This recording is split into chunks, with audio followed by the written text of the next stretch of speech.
Hello guys, so kali ni aku nak share dekat korang new business yang aku tengah venture in sekarang. Sebelum ni korang nampak banyak content pasal Airbnb, cara untuk manage rumah, aku as a Airbnb operator. But kali ni aku decide untuk pivot venture in new business dan aku tengah usahakan untuk set up aku punya 3D printing business lah sekarang.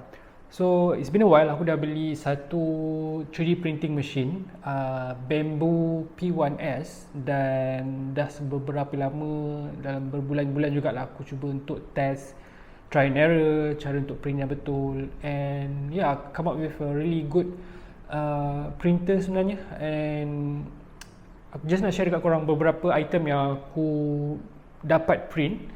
So the first item yang aku, just simple item yang aku dapat print adalah this one dadu dice, and benda ni takes me about dalam 12 minit jugalah.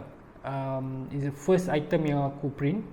And then item kedua yang aku print is this simple, just unique design SD card storage.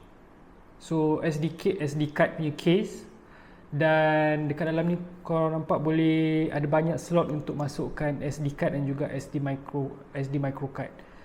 So this is a very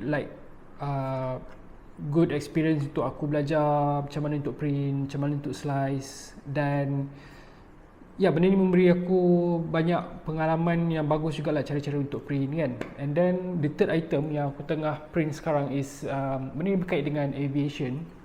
It's a 3D trim wheel yang sepatutnya digunakan, is part of the pilot punya equipment ada dekat dalam cockpit. So sekarang aku tengah print benda ni untuk aku train dalam flight simulator. So bila you ada 3D printer, there's a lot of thing yang korang boleh buat.